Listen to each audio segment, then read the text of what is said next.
like on the couch and like trying to recuperate after that like one workout, like so ineffective in comparison to just moving constantly and having like light resistance work. I remember reading a study about 8-10 years ago that talked about the average person as far as if you worked out an hour intensely a day every single day, that you're still considered sedentary.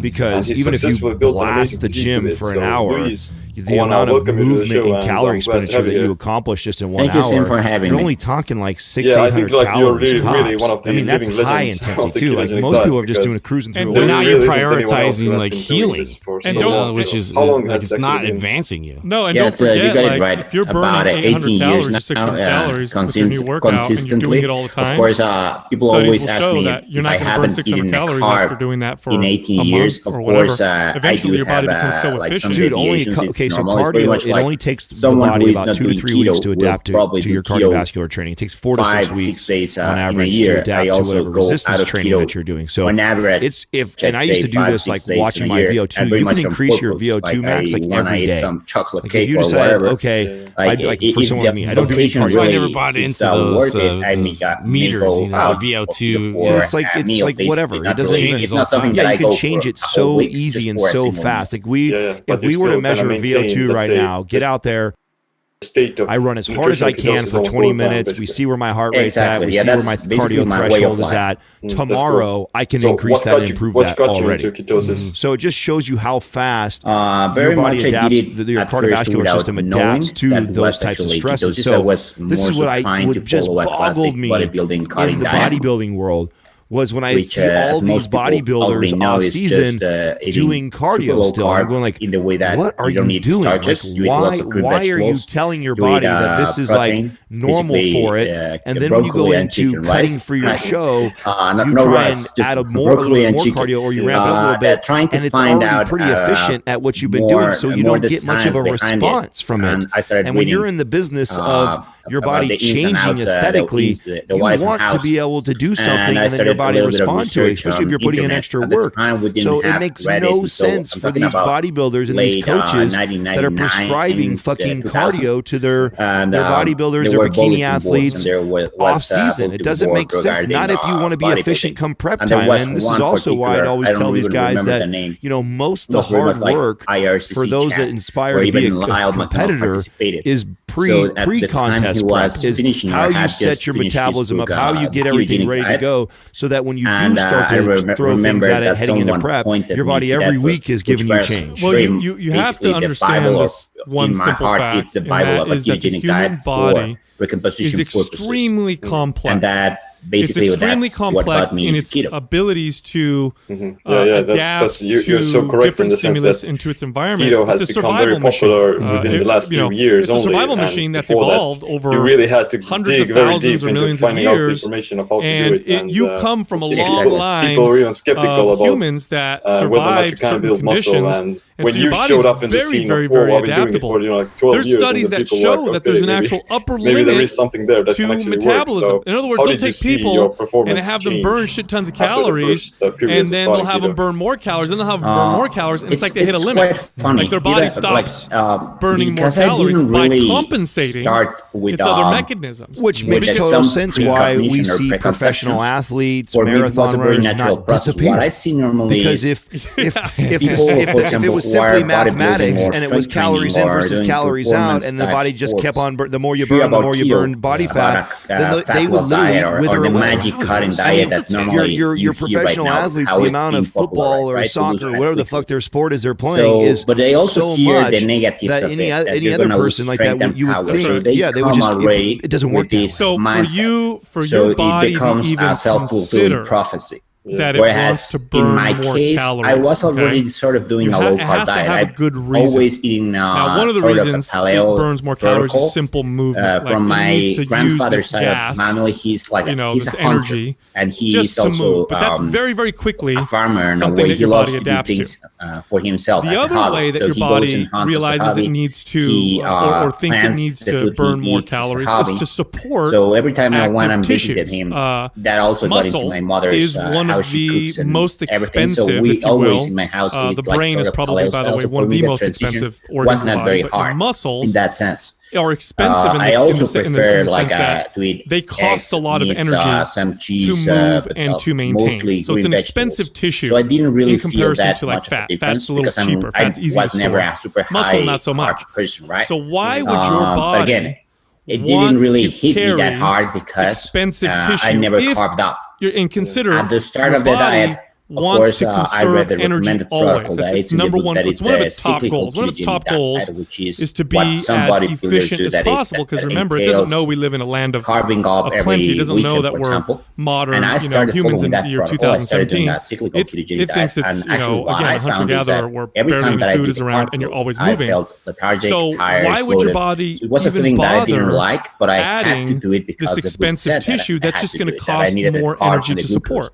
To actually build muscle. So ask yourself that. What's the reason? I never liked the feeling. It thinks it's in its best interest. So how do we send that signal? How do we tell the body, hey, I know you're designed and then when I transitioned back to keto, that's be as when efficient as possible. So maybe I lifted a little bit more when I had more carbs. I'm going to want you to add this expensive tissue, and the way I'm going to tell you or show you this is I'm going to send a signal that tells you that I didn't like. That it's in your best interest, and that's in a nutshell what proper resistance training is. Space and more has the carb happen with frequency. First, I was doing them every week. You got to send that signal all the time. Then otherwise, I was doing them probably every 2 weeks. You stop like once a month, 2 weeks, then I 3 probably weeks. just forgot about it, and I said I don't really need them. I'm not making this is why you lose muscle great without them. I'm going to feel tired. Your body doesn't burn it, by the way. Your body's just that I did, adapting and also, of course, trying to become more efficient. And if you don't believe me, if you're a muscular guy or girl, here's what you do: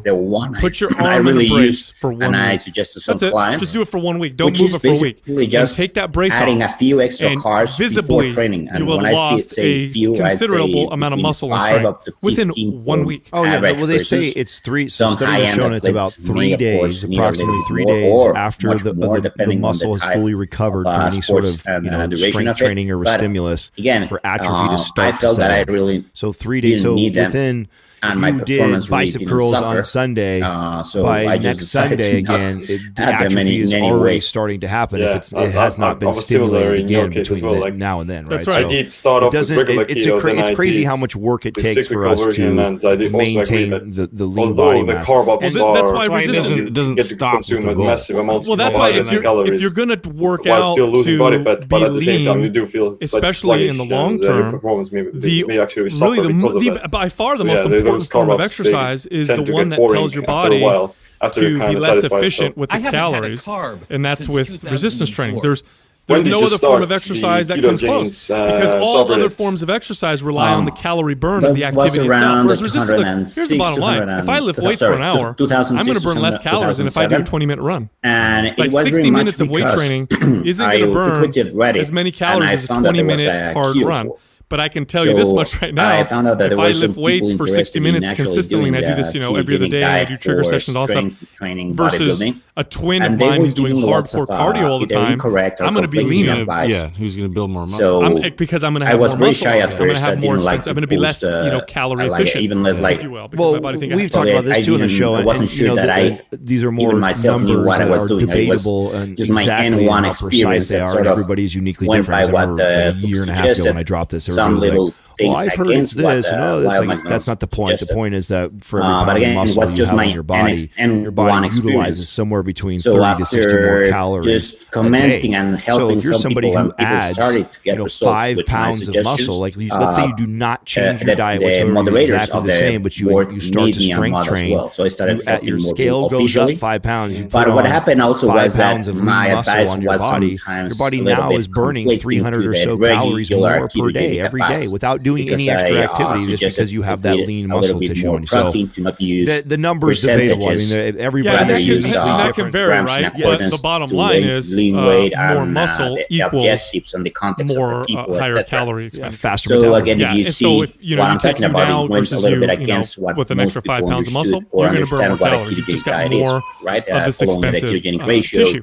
But the whole exercise, going, not going high on the reason protein, why we're obese is we're not moving. So what we decided to do is that they banished me to another forum. Yeah, it's your own fault. So that was like the advanced got poor version self-control. of keto that was not going to the confuse truth is right now what's coming out is it's not nearly that black and white. It is not nearly as black and white as you're not moving enough and you're eating too much. It's more like you're not moving the right way and you're not eating the right food. That's becoming the actual, that's what the science is actually saying, because simply reducing calories and moving more, the body adapts pretty rapidly. And again, this obesity epidemic exploded not because all of a sudden, overnight Americans stopped moving and just started eating way more. I mean, that same message has been pounded into the entire public, and it hasn't really put a dent in our problem. I got angry and went and researched because I like you said, the quality of the movement, the quality of the food you're consuming, and why really this is dive into that and see whatever. I cannot say something if I myself I'm not sure. I think if the message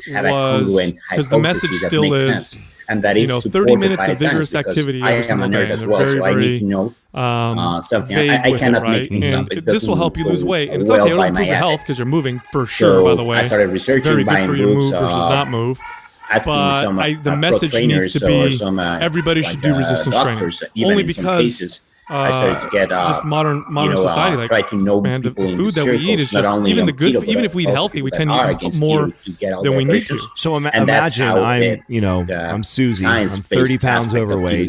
You're hot. Yeah, that's something we tried, and we are very I'm 30 pounds overweight. Proud of. That's okay. We always try to get everything evidence based. You got it all in the right place. And I haven't been following any sort of consistent resistance training program. I don't track or pay attention to my consumption. I think I eat clean foods, which we all know what that looks like for people. By the way, I can't remember what's the cuisines every day. I eat healthy. Yeah, it's like the first opener. I eat the 50%. I eat healthy, but I eat the half-fat hot pocket. Okay, so let's say most people's understanding of eating healthy or clean or well or whatever is grossly off. But so let's say Susie is overweight, hasn't really followed a training regimen whatsoever, is not tracking her foods, and doesn't really understand what she's consuming yet. And she is motivated because summer's around the corner and she wants to get in the best shape of her life, or as best shape as she can come bikini time, because she got a Vegas trip. What are some of the things that you're saying to her? Right, to start her on this journey, and what are the things you're cautioning her about? What are the things you're going to tell her to do? What's your advice to that client? So I've had clients like this. I've had a lot of clients like this. What are like some of the differences? My approach has always been educate. My approach has always been, let's sit down and let's talk about your goals. Now let's talk about the way we're going to get you to your goals and why. That's and I'm going to talk to her about what we're talking about. Why manually trying to burn calories has certain needs going to be a massive waste of time for her. You're just going to spin your wheels. We're going to spin your wheels. You're going to spend a lot of energy doing it. You're not going to feel good. You're going to end up worse than you are now. If you look at studies, I'm going to talk about the quality of food. I'm going to talk about things like when they talk about keto, your gut health contributes to things like appetite and how you burn calories. And we're going to, and I'm going to ask her, look, I ask people this question all the time. Are you looking for real results that stay with you, or do you want to bounce back and forth like you've been doing? And I've almost never had anybody tell me that they want to do the old, bounce back and forth. Almost every time they're like, well, look, I want long-term results. And then I tell them, here's the thing, like, you're going to have to, part of this is you're going to have to trust me. And trust me, and once you see what happens, and probably I'm never going to have to ask you to trust me again. At that point, then you will trust me. But right now, what I'm saying, I know a lot of what I'm saying may be counter to what you think, but you've done it the other way. Let's try it this way. I mean, it's really an educational conversation that you have to have, because it's difficult. It's difficult when people come in with these expectations from all this, poor information that they've been against the grain from what society pound they weight, but that's about it. We don't really suggest people go higher. So I don't know why some people think that we are super high protein. It really boils down to this too. And if you're somebody listening that's really into longevity, suggested recommendations because I know we're talking about weight loss, but let's also talk about longevity for a second. Right? Then for carbs, it really much depends on the person. All measures by for allowing your body diet, to become efficient with calories while trying to build muscle and while exercising. I know we talk a lot about speeding up the metabolism, and I think that's important for the average person, because the average person, most people are just going to consume more. Most people are going to eat more food because they're surrounded by it. So it's better to have a faster metabolism than to have a slower metabolism. But if you're already pretty disciplined, and that's not an issue for you, and you're already healthy and fit, and this is like your lifestyle, and you want more longevity, you're better off eating, for the most part, of course, getting all your essential nutrients and essential proteins and fats. You're better off going around it with less food than you are with more food. That's the other thing we want to consider, and there's lots of science to support that as well. And I want to say that because there are people who I've talked to who are super into fitness and health, and who are very consistent with everything, so they have no problem with the nutrition and exercise, who think that their goal is to keep trying to boost their metabolism. When in fact it might be the opposite. It might be let your body become efficient, because it's probably better for you in the long term to not have to eat 3,000-4,000 calories just to maintain your body weight. You know what I'm saying? And you'd be surprised. I kind of eat this way, and I don't eat that much. That's the main difference. And it's kind of cool that I can work out as hard as I do and do what I do without eating as much as I used to do. Used to have to eat before. Brain so health, just one of those things to consider. Well, and I think too, like a lot of people have a specific like weight loss goal in mind. They have like a number in their head. I feel as well like the reason why people it becomes a mental discipline sort of challenge thing where they can just overcome, they can press their way through all these obstacles and just push their way to the end. Amount of protein consumed isn't high. It's this timeline that's become established within their head of like, okay, this day I'm really doing good, and the next day I'm doing good, and then you start kind of losing momentum, then you ramp back up, and it's all about like ramping up and ramping up and ramping up, and then you get to the end, and you did lose the weight. Okay, now what? Like you didn't create a lifestyle that you're ever going to be able to sustain. Like you hated the process, you hated yourself, you hated that you were off the wagon, and you had like this shitty food on these days, and you've been punishing yourself to get to this goal. You actually have less. Now what does it look like going forward? That's you have to look past that goal. Dude, I have go out of my way and consume only. I know you guys obviously work in gyms a long time too. I have seen so many people. Very much. When you manage gyms, it's great if you're really into observing what happens to the body with different forms of exercise and attitude and all that stuff. Manage a gym or work in a gym, because you're in there for I was in there for 12 hours, maybe more, almost every single day, and you see the same people coming in. And I would have members that were super consistent. I mean, for years, like I'd manage a gym for 3 years, and I would see these members who came in producing them 4 days a week, at a same time, so they don't accumulate. Never miss the week, never miss their workout, and they come in and they would do very intense cardio. Women and men who come in would get on the elliptical or the Stairmaster or the rower, and they'd fucking pedal or row or step away. Hard for an hour, 4 days a week, they go real hard.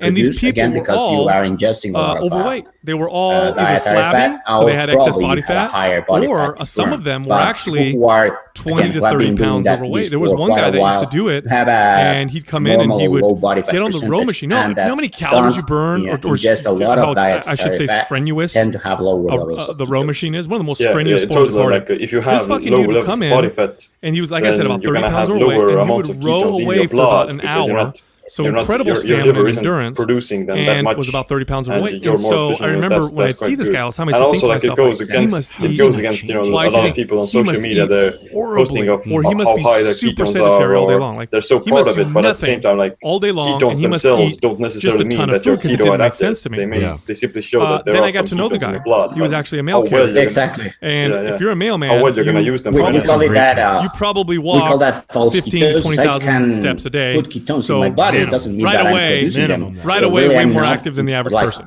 So he's not just doing that hour rowing. I would say he's also walking. You are really in ketosis. So it must have been his diet. Then I talked to this guy, and wow, he had an amazing knowledge of nutrition, and he's eating all his food, and this and that. And I remember thinking, like, he must be lying. Well, looking back now, I realized what happened. His body became so efficient. So I'm really not. He probably was burning as many calories as a sedentary person. You know what I mean? Whatever he was eating, he was just storing. These are the hardest people to help. For example, I had a guy just like this, only he was a soccer referee. Because the ketones dude probably was doing will help you 30 with to hunger. 50,000 steps a day, and he was a good 30 to 40 pounds overweight. They will give and me talk energy, about a course, fucking challenge to help this dude lose weight. And what do you do now? You can't just throttle down on more. You have to completely reset these people. On the other hand, you have to completely reset, and it's the hardest thing in the world is to get them to back off all the activity they're used to, and then so they're doing all that activity. Then they come to the gym and they think they got to ramp it up even more. Have you tried? And then they hammer the shit out of themselves and drop these 30 again, pounds because they've trained their body to become so efficient at utilizing. It's very tough. I've had clients come to me. I've had female clients come to me who are working out every single 6 days a week. They're working out hard. They're tracking their steps. Not daily, and they're eating like 1,500 calories a day. And they're like, I still have I have like 15 pounds I'm trying to lose. And by the way, these aren't people who are crazy and lean. Very much, like, because it's supposed to be like honestly, that. does have 15 pounds to lose. And they tell me, okay, what else should I do? And it's like, what else can you? There's nothing else you can do. And so I tell them, stop what you're doing and just lift weights 3 days a week. And they look at me like I'm crazy. And here's the thing too, by the way, if you're in this category and you do that, you do stop the cardio.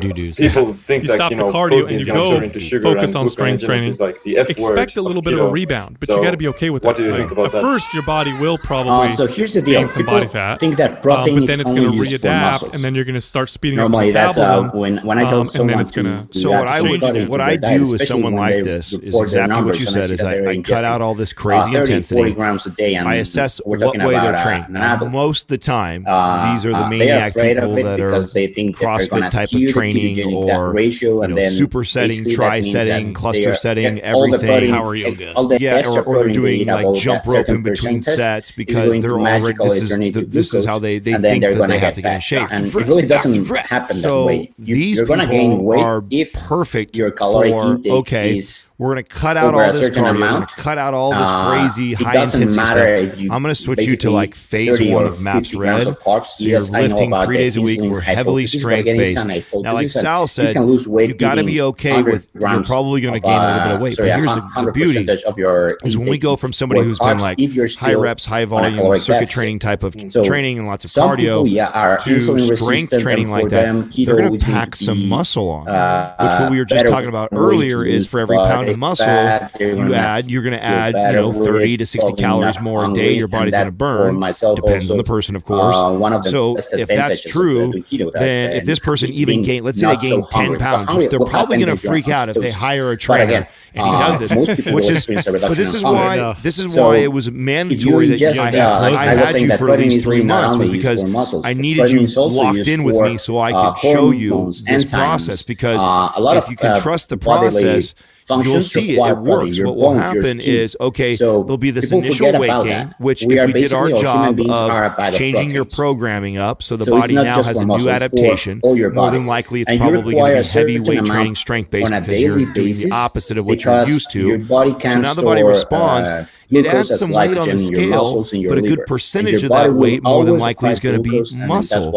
And then that muscle ends up speeding your metabolism up, or like making your caloric maintenance higher because you now have more muscle.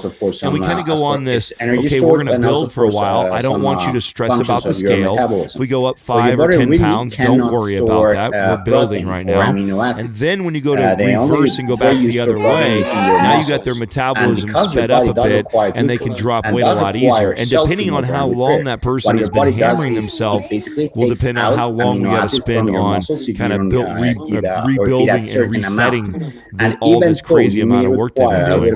This is one of the, what we're talking about is one of the reasons why, and we hate, of course, we always say like fasting is not a weight loss tool, right? It's a health tool. However, I can see why so many people what we go for like is very much fasting, and you have to have a health. By the way, you have to have a good relationship with food to be able to utilize it this way. Because I could easily see it going the opposite direction, where somebody all of a sudden starts starving themselves. Yeah.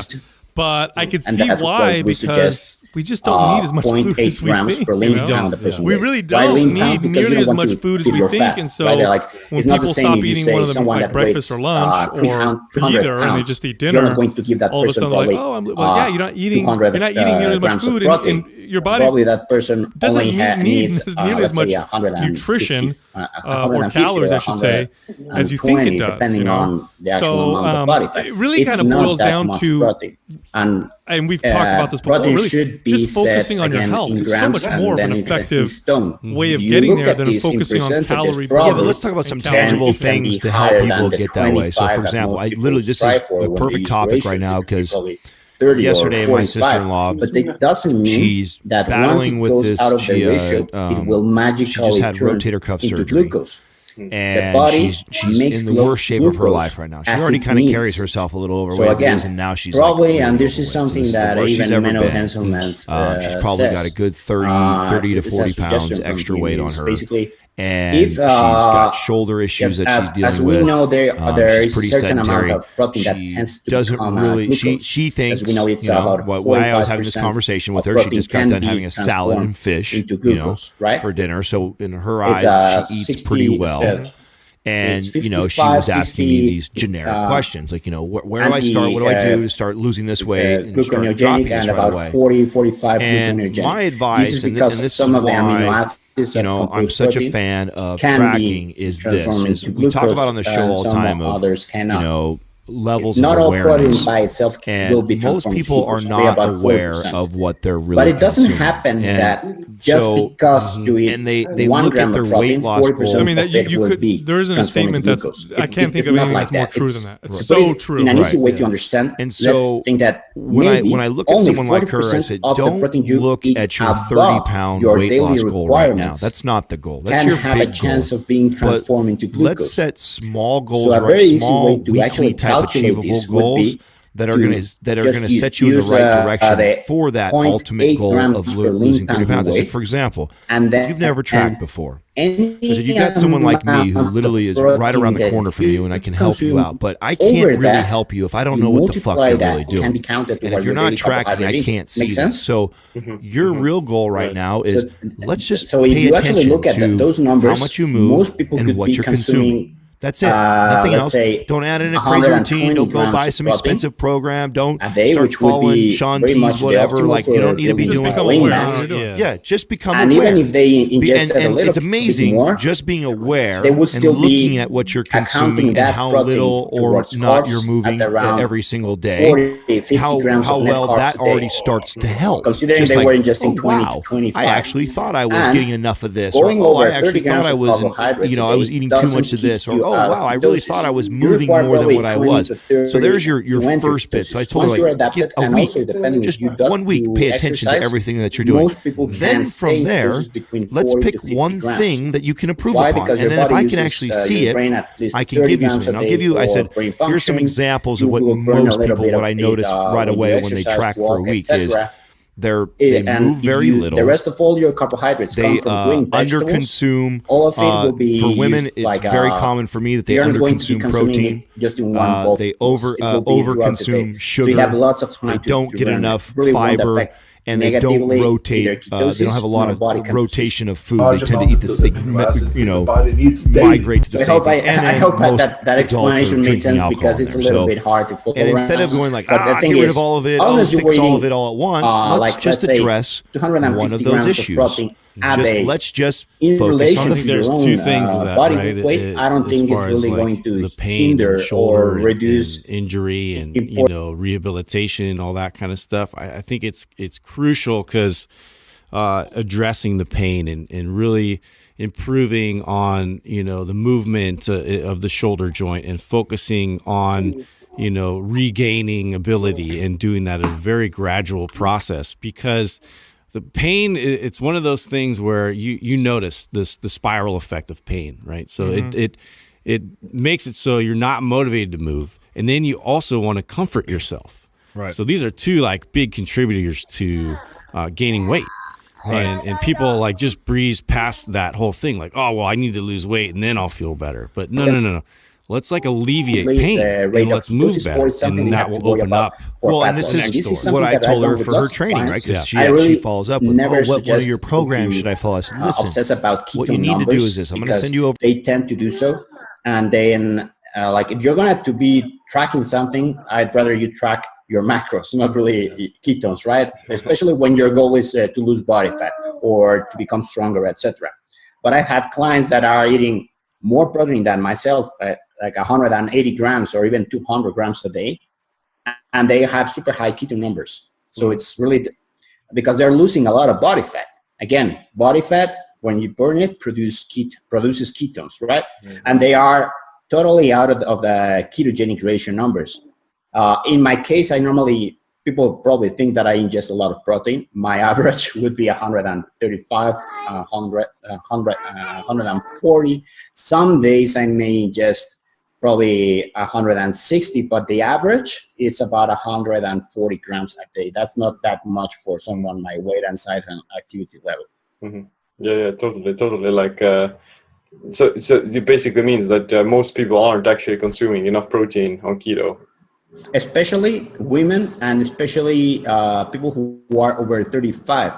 There's also and the trend for me is very worrying because a lot of people, especially for example our clients, are over 35, in average 40, and if you know the word sarcopenia, right? Mm-hmm, yeah. Sarcopenia, for those that are hearing and are not familiar with it, it's basically means how you lose lean mass as you age. It's called age-related sarcopenia, and this happens mainly for two reasons. One, because you are not really exercising that much, and the body is very efficient at what it needs or what it doesn't. So if you don't use it, you lose it. If you don't do some sort of exercise or strength training or whatever, your body decides that you don't need that much muscle. So basically, it reduces it and uses those amino acids for other functions. And then the second one is because as you age, you become leucine resistant. Pretty much like you become insulin resistant, or you can become insulin resistant, you can become leucine resistant. This is a normal process, and leucine is a master signaler to build muscle or to increase lean mass. It's very much like a switch. So by ingesting the protein, you turn on the leucine signal, or the master switch to give your body the signal to start building lean mass. As we age, we become leucine resistant, and we need more leucine to build a muscle. Right. So let's say that 100 grams on average, more so, let's go like this. Like on average, 25, 30 grams of any kind of animal protein usually has about 2 to 3 grams of leucine. It has been found in studies that about 2 grams of leucine is what your body actually needs to turn on the muscle protein signal, right? Synthesis. As we age and we become more leucine resistant, we don't need that anymore too. We may need 3 or 4 or 5 grams of leucine. So we actually need to ingest more protein to turn on the muscle protein synthesis. Right. So that's one of the reasons why I'm really a little bit worried about some of the protein recommendations that I see people giving, especially if you are over 35. You want to maintain muscle, not just to become muscular, because muscle is your health pension as you age. What happens when you are old and you fall? You can break some bones. The more muscle you have, it's like a cushion, and also you will be able to do or do the same things that you're doing now when you're 25 or 35. If you have more muscle when you are 60 or 70, there's no reason, or in my case, I view it like this. Why the hell do I want to live up to 90 years if I'm going to be wheelchair bound? I'd rather live to 80 or 75, but being able to feel, to live my life fully and do all the things that I'm doing right now, and not be like sitting on a chair and need to have a nurse that wipes my ass, right? Yeah, it's true. Like definitely most of the age-related diseases, like let's say cardiovascular diseases and mobility issues and joint issues, they're all related to sarcopenia as well. And exactly, it's actually more important to keep exercising and to keep doing resistance training and eating enough protein as you age, more so than you're young, because you're more fragile. In a sense, you're becoming more fragile as you age. Yeah, when you're young, you can basically eat an ice cream and you grow strong. Or you can just look at a piece of meat and you gain muscle. When you become older, you have to go out of your way to ingest your protein. And it's very funny, but I don't know if it's something that you've seen with your parents. I see it with mine all the time, and with clients when I ask, it's very much the same. Our parents, and it will happen to all of us eventually, and our grandfathers. If you look at them on a daily basis, they tend to eat less and less animal-based products. It's very much because they're not hungry for them anymore. Like they lose their appetite. They always want to eat that or that piece of cake or etc. So their appetite for meat becomes smaller. I don't know why. That's something that I'm actually quite curious. Probably it's habits. I don't know exactly the reason. But again, your body becomes resistant to leucine. You become less active. You eat less protein. So it's like a self-fulfilling prophecy where you are yourself letting go, right? Like you let yourself go into that state.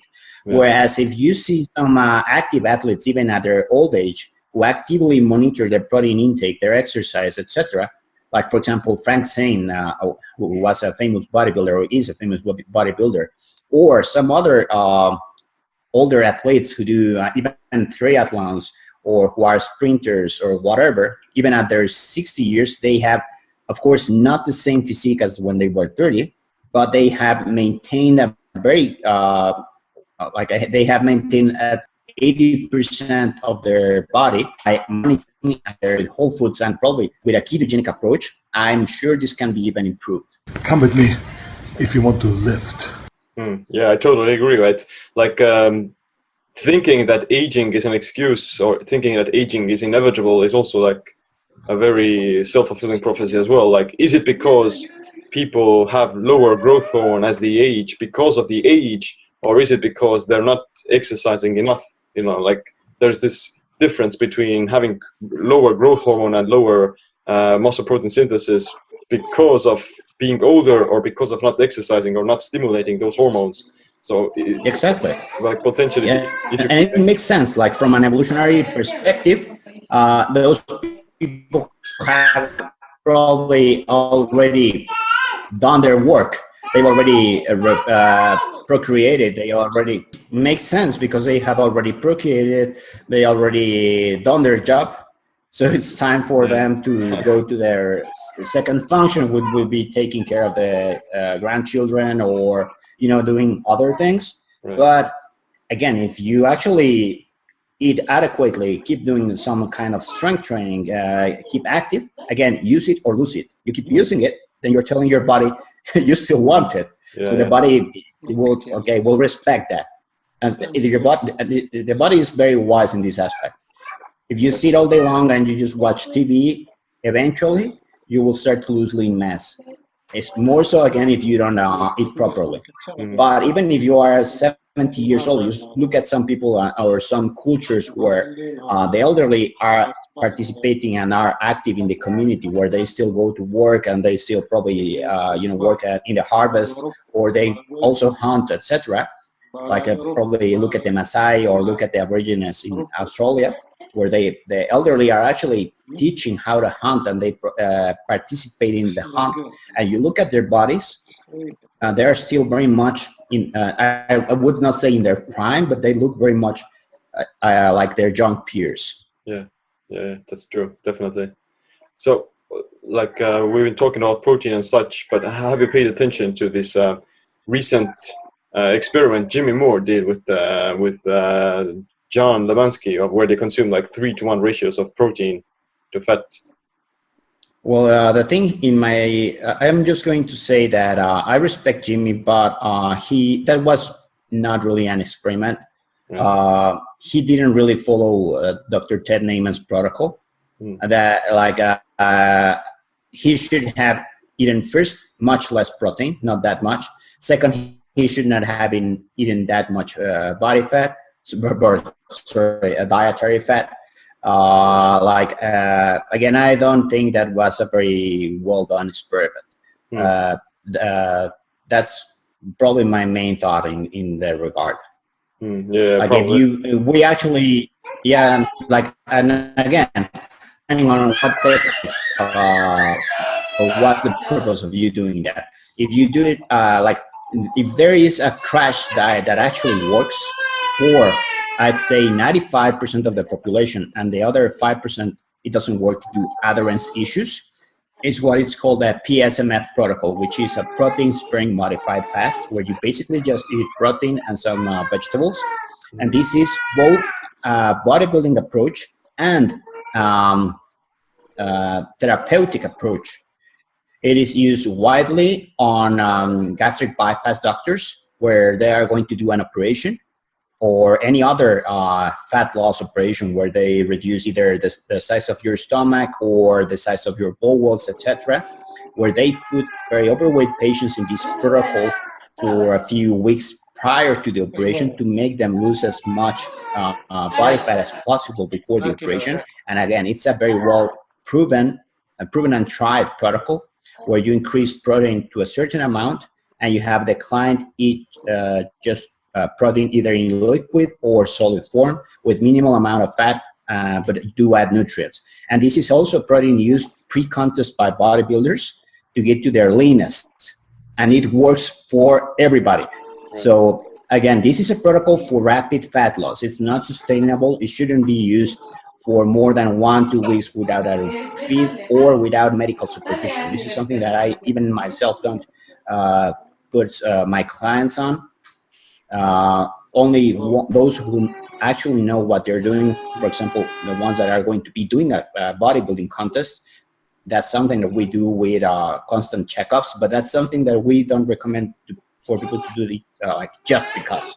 But in the case of Jimmy, he reported some other issues regarding blood glucose, etc. Again, I don't think that the experiment was something done very well. But again. So the protein sparing modified fast is basically like the chicken breast and broccoli diet? In a way, or you could also do it with beef or etc. But yeah, that's a chicken breast and broccoli diet. You have to take some precautions because it's very nutrient depleting in a way. And also the adherence factor is horrible. It looks on paper very easy, but once you get to the third or fourth day, it becomes like a core. And then what happens with a lot of people is losing fat is super slow for most people. As you know, 1 pound of body fat is 3,500 calories. So you don't really burn, even though if you are losing 1 pound a day, that pound is not just body fat. It's water, it's the weight of the food. There are a lot of factors. So it takes more than 1 week to actually lose 1 pound of body fat for most people. So what happens is very much, again, even with keto, you do the diet perfectly for 2 or 3 days. By the 4th, you are tired and you go and you have a cheat meal or whatever. And so you lose all the process that you actually had done in 1 week of hard work. So for example, with my clients, what we do is it's better slow and steady and constant fat loss rather than just go out of your way to put them in a very hard diet that will really only tire them both physically and mentally, and will cause some binges or other issues that then they will backtrack and lose all the progress. Right. So what would be like the macro, let's say, what would be the grams of protein you would consume on this diet? On a PSMF? Yeah. Well, it really depends, but for most people, you start at about 1.2 grams of protein per lean pound, and you increase depending on your level of leanness and the deficit you're planning to do, and even activity. I've seen some people even go as high as even 2.5 grams of protein per lean pound. So in my case, if I remember correctly, because there's even a calculator where you can sort of get your numbers, I would be consuming at about 250 grams at my highest. Right. My recommended amount would be about 200 grams of protein per day. And again, it's to actually eat that much, you have to use lots of whey shakes and so, because most people will not be able to actually eat that much protein. Yeah. And this is also something, now that we're talking about this, when people think that they have to eat lots of protein and that protein kick them out of ketosis, etc., if you actually look at what those people are eating, it's not whole foods, because it's so very hard to actually eat 200 grams of protein, not the amount of protein by weight, but the protein macro. Like, I know, of course, there are outliers and there are people that will eat everything, but to actually get to 200, 250 grams of protein, look at the amount of food you actually have to eat. It's quite a lot. So unless you're having 2 or 3 whey shakes a day, or what I see some people actually do is that they're having protein bars. Right. So yeah, one protein bar is probably 20 or 35 grams of protein. They're having 3 of them. You know what's kicking you out of keto and what's reducing your ketone levels is a bar by itself, not the protein. Because those bars is very much like if you were eating a Snicker or a Mars bar with extra protein, but most of the ingredients are the same. You're still getting chocolate, you're still getting some sugar or sugar alcohols, which do affect at that amount probably your ketone numbers, or even if it's fiber or whatever. Those things for most people do affect ketone levels and insulin levels, etc. So it's not the protein. If you were eating just a beef stick or chicken, and even more so if you spaced it throughout the day, it would not happen. But again, don't blame the protein for what the sugar or the carbs is, right? Yeah, it's like it's also easier to overeat those keto-friendly meal replacement bars than it is to overeat on steak. Like you can basically chum down like 5 bars without even blinking an eye. But it's much more difficult. Yeah. This is something that Rob Wolf calls, I think it's, I don't remember the term, but it's like your palate gets tired of certain flavors. So if you look at even eating contests, that's why you look at the contestants, they try to change or bite on different flavors so they can win and keep eating. Like they are eating probably hot dogs, and then they will munch on chocolate or something that has a different flavor, so they don't get tired of the same food and can keep eating. If you put like 1 kilo steak in your plate, you're not going to be able to eat it. But what happens even if it's the same amount of calories and the same volume of food, if you have half that amount of steak, but plus some bread, plus some dessert, you're going to be able to finish it all and even have space for an extra donut. Yeah. That's so true. Like the more variety you have to choose from, the more you're likely to want to eat them as well, and the less you're gonna get sick of it. So it's exactly. Yeah. There's still food, but I don't want to eat it. But what about fat? If you're talking about that, people can lose body fat, or they can reduce their fat intake at the expense of their body fat. So what would be like a safe margin of how low they can go? It really depends on the person again. Like the lowest, as per studies, suggested dietary fat for most people would be, if you want a certain number, it's about a 0.35 grams of fat per pound the person weighs. So at the lowest, or on average, it really boils down to about 45 grams per person. That's like a safe margin. But again, it's something that I don't suggest. Like, it's better to lose fat on a constant, slow rate, so that there are a lot of physiological and also psychological factors that come to mind. Otherwise, you get the classic yo-yo dieting, right? You probably lose weight fast, but then you also regain it faster, and then you go over. In the end, you don't get to the way you were before. You probably get a little bit fatter. Right. So to avoid this, in most cases, it's better to just have a constant, slower rate of fat loss, so that your body and your mind gets used to that new person, right? So there is like an adaptation process. It's called homeostasis. For example, in my case, I was never lean all my life. I was fat as a kid. Then I was very thin as a teen. Like, I went through a period of anorexia for doing things completely wrong. But then when let's say that I sort of maintained, and when I started doing keto, and so I maintained about a 15% body fat for quite a few years. Then I started doing things way better, and then I maintained 13%, sorry. And now I can maintain, without actually counting calories when I don't, between 10 to 12%. But if I want to go lower for a photo shoot or whatever, I do have to count. And I've seen this happen to quite a lot of people. Like, oh, you are 20% body fat and you can maintain that perfectly. Okay, let's drop down probably to 16, 50% with a diet for, I don't know, in a period of 2 months. Okay, now let's maintain there. And let's see how you can actually maintain with mindful eating, changing habits, etc. Okay, you can maintain that, then probably we can go for another round of fat loss to get you probably to 30% or 12%.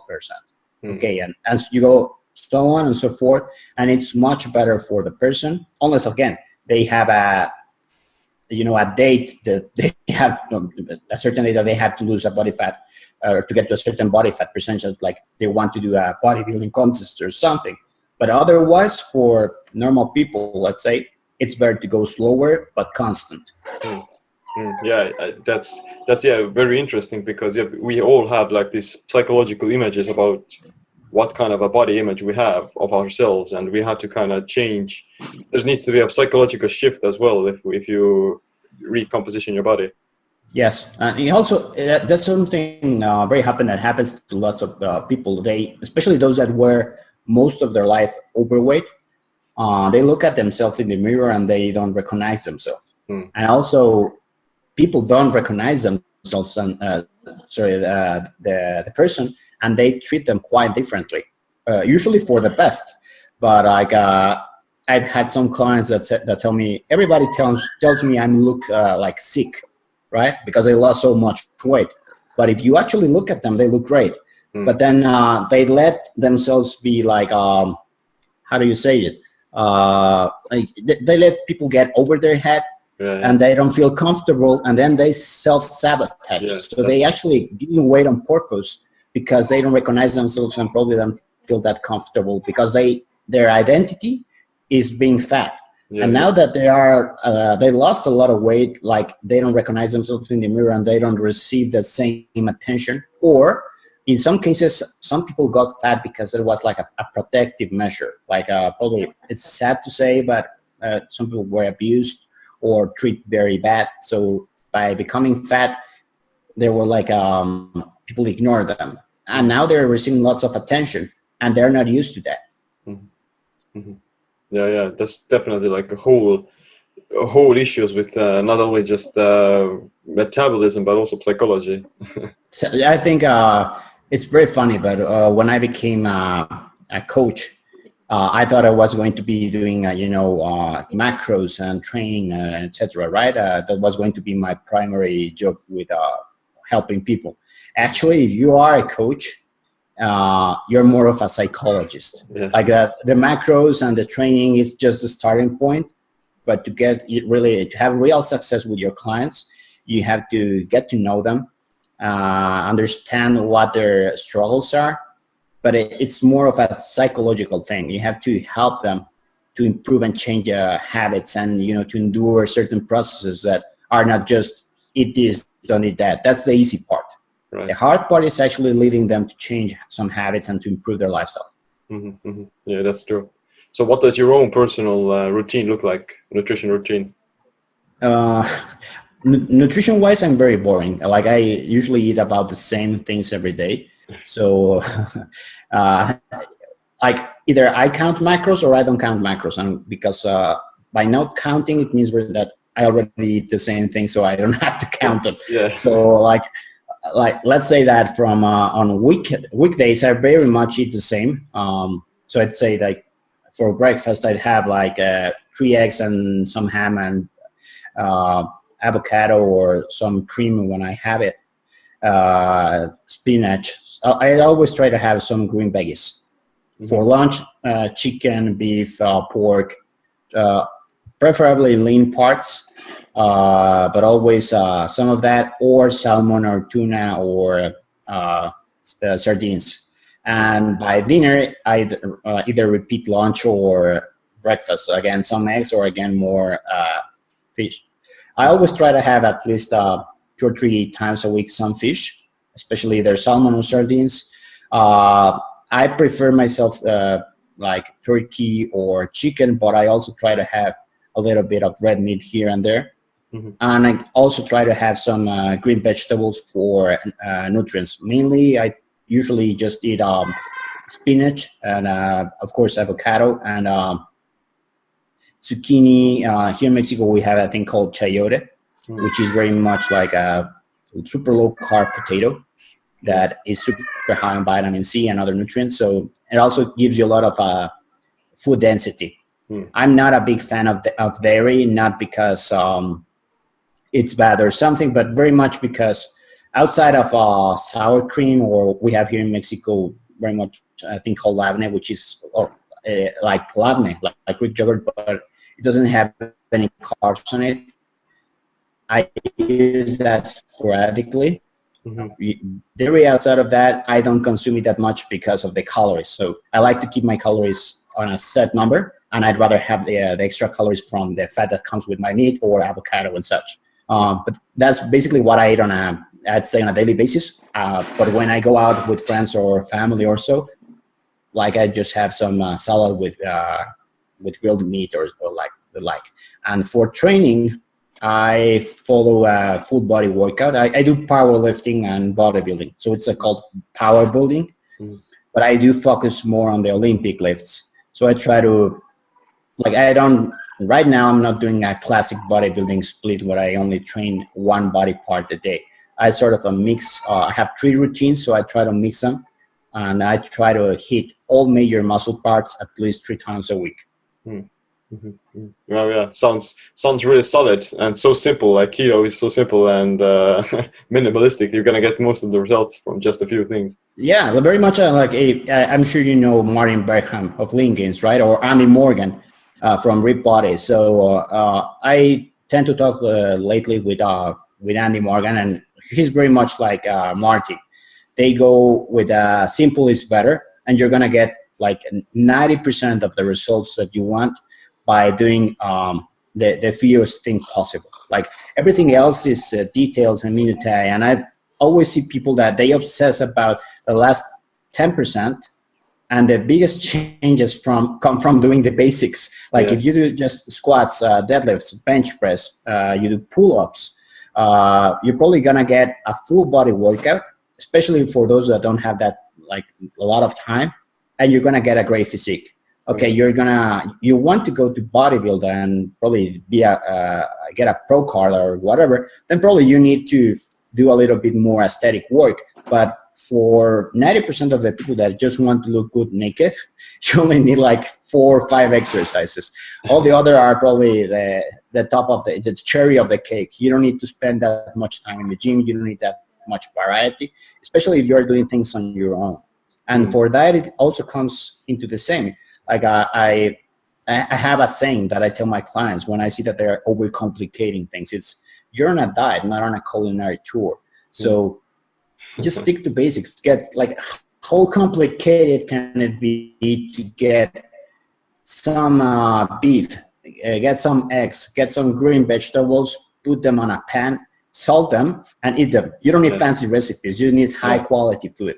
And if you eat that high quality food, you will not have any problem. You don't have to go out of your way to supplement and buy supplements or expensive supplements. You don't need BCAAs. You don't need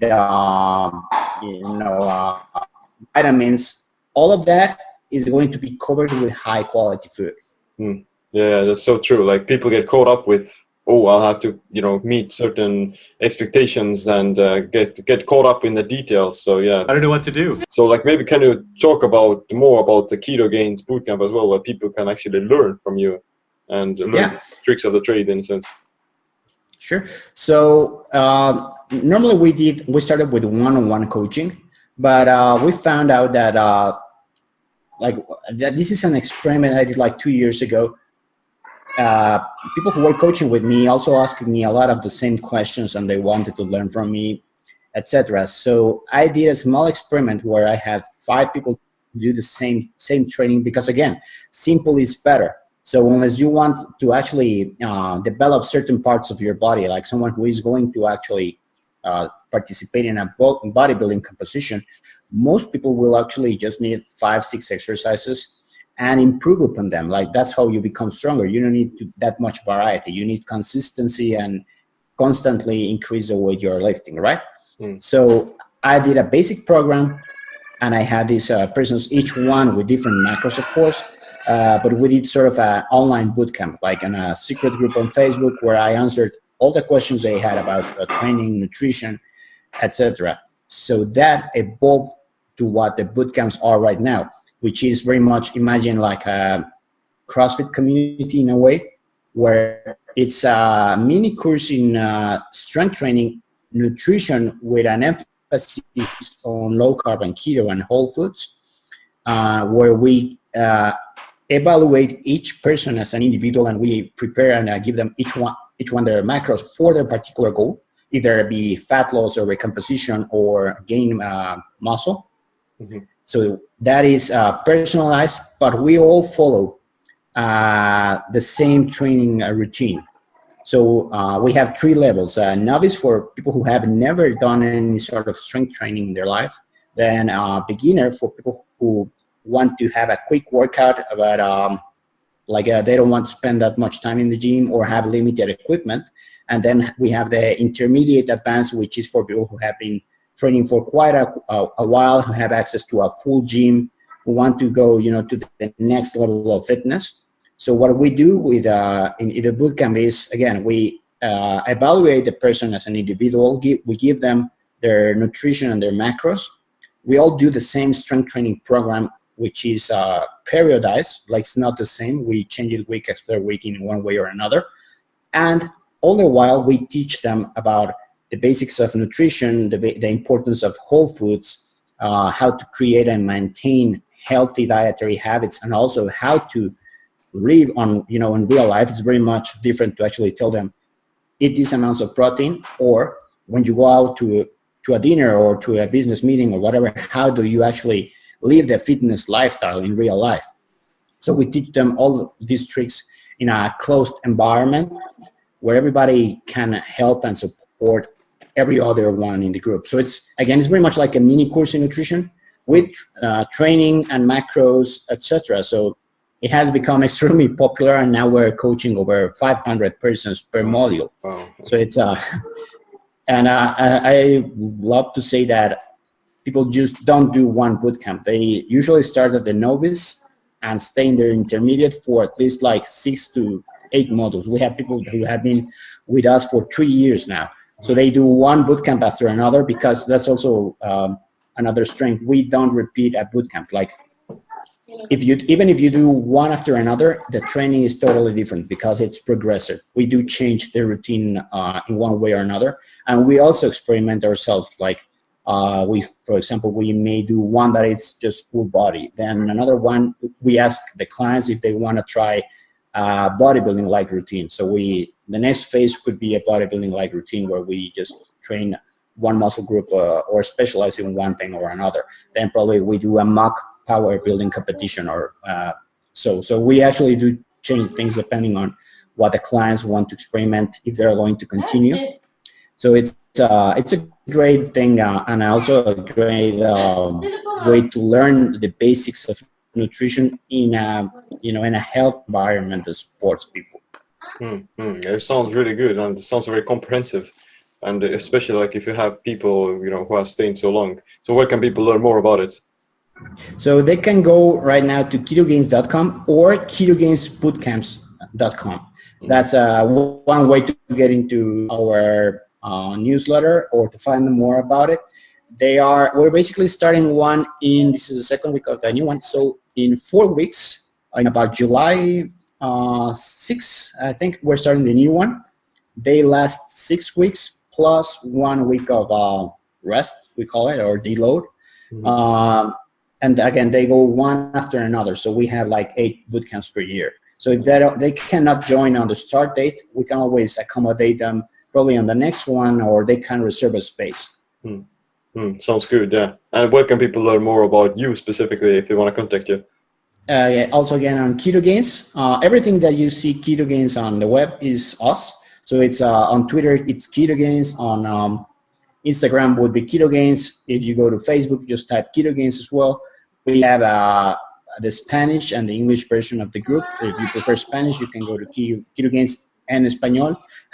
And I'm also there. I'm fluent in both languages. We also have a Ketogains Spanish team. So yeah, everything that you see Ketogains on the web is us. Awesome. Well, really enjoyed talking with you, Luis. And I'm going to ask you my last question, which is, what would be this one piece of advice or a habit that you wish you'd adopted sooner that improved your body and your mind? So I would say probably, that's a trick question. That's a very important one.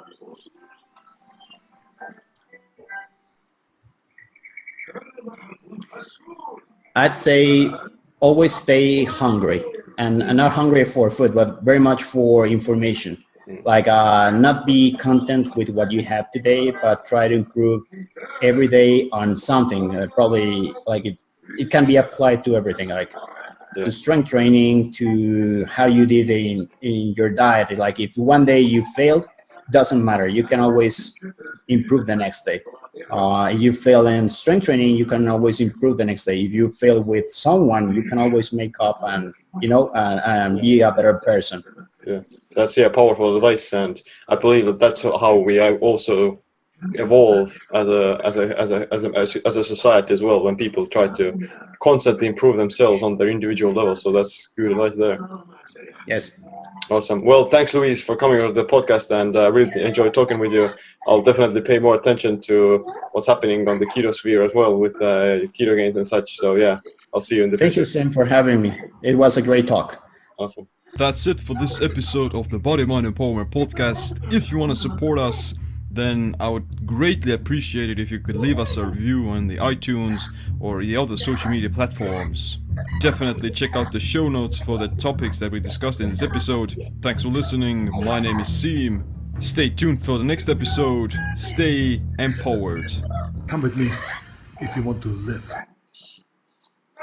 Yeah, when you're young, you can basically eat an ice cream and you grow strong. Or you can just look at a piece of meat and you gain muscle. When you become older, you have to go out of your way to ingest your protein. So if you don't use it, you lose it. If you don't do some sort of exercise or strength training or whatever, your body decides that you don't need that much muscle. You're going to have to be tracking something. I'd rather you track your macros, not really ketones, right? We call that false ketosis. I can put ketones in my body. It doesn't mean that I'm producing them. You are really in ketosis if you produce those ketones yourself, right? They go with simple is better, and you're going to get like 90% of the results that you want by doing the fewest thing possible. You're on a diet, not on a culinary tour. So just stick to basics. Get like Body Mind Empowerment. Get stronger, faster, smarter, quicker, friendlier, more helpful, more driven. Everything the body needs. Control your mind. Welcome to the Body Mind Empowerment Podcast. I'm your host Simland, and our guest today is Luis Villasenoir. Luis is known as Darth Luigi online, and he's the founder of the Keto Gains subreddit and website. He's been doing the ketogenic diet for nearly 18 years, if I'm correct, and he's successfully built an amazing physique with it. So, Luis, I want to welcome you to the show, and I'm glad to have you here. Thank you, Sim, for having me. Yeah, I think like you're really one of the living legends of the ketogenic diet, because there really isn't anyone else who has been doing this for so long. So how long has it actually been? Yeah, you got it right. About 18 years now, consistently. Of course, people always ask me if I haven't eaten a carb in 18 years. Of course, I do have like some deviations. It's normal. It's very much like someone who is not doing keto will probably do keto 5-6 days in a year. I also go out of keto on average, I'd say 5-6 days in a year, and very much on purpose. Like I want to eat some chocolate cake or whatever. Like if the occasion really is worth it, I may go out of keto for a meal. Basically, not really. It's not something that I go for a whole week, just for a single meal. Yeah, but you still kind of maintain, let's say, a state of nutritional ketosis almost all the time, basically. Exactly. Yeah, that's basically my way of life. That's cool. So what got you into ketosis?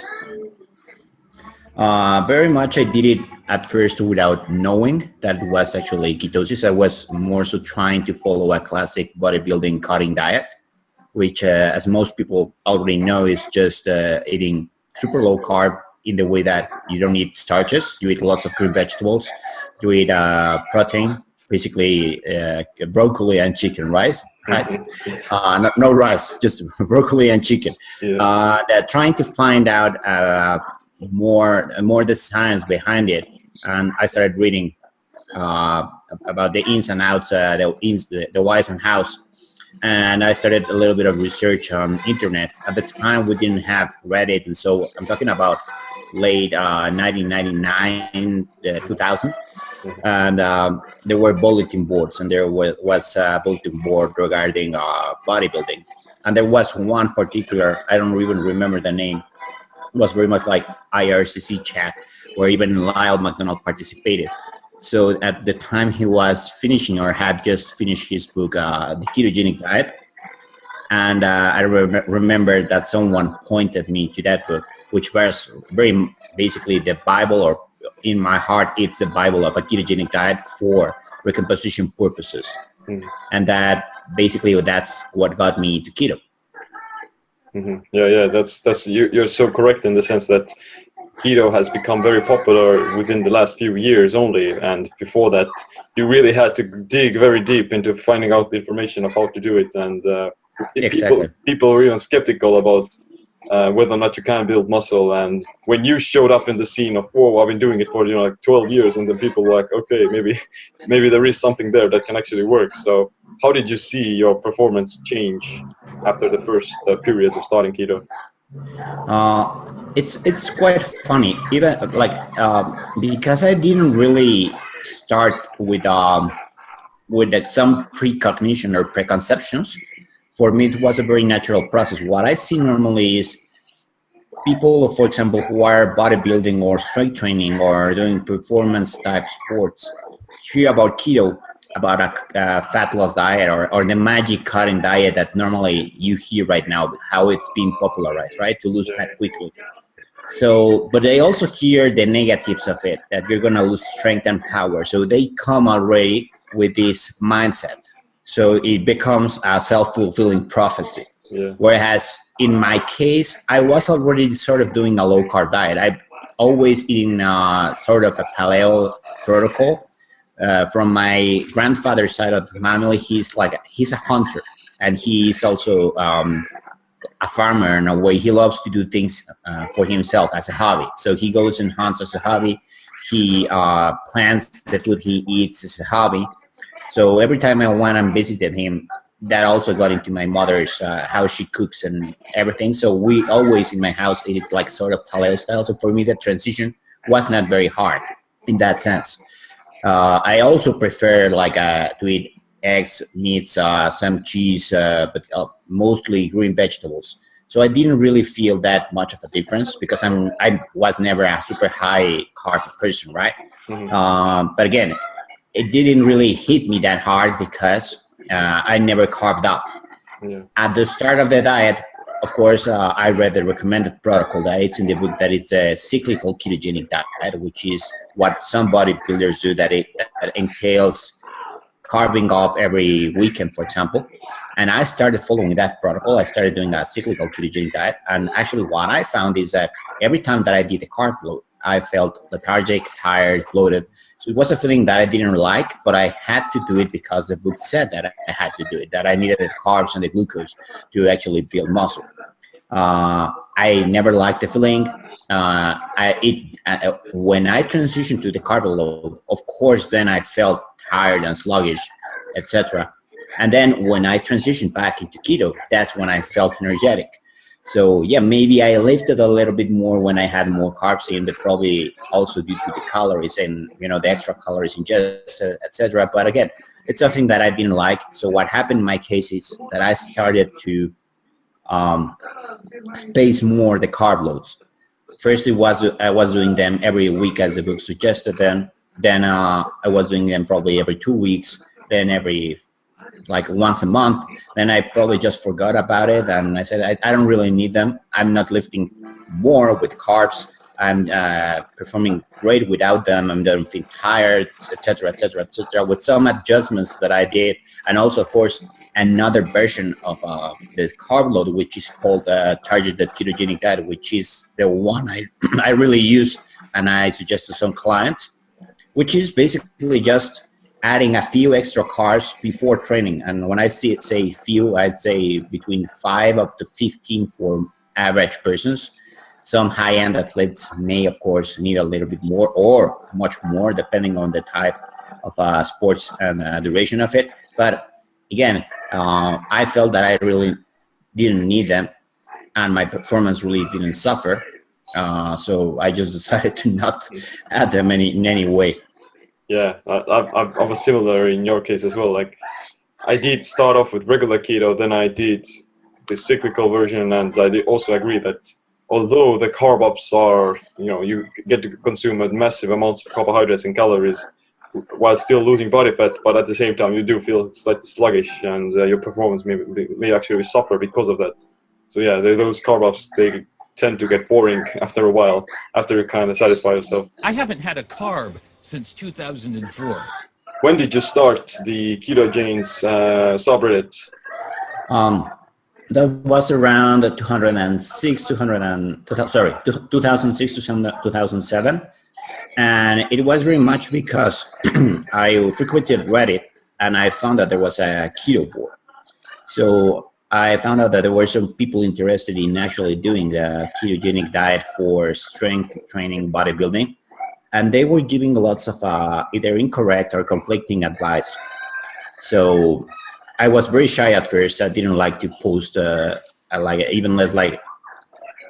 I wasn't sure that I even myself knew what I was doing. It was just my N1 experience that sort of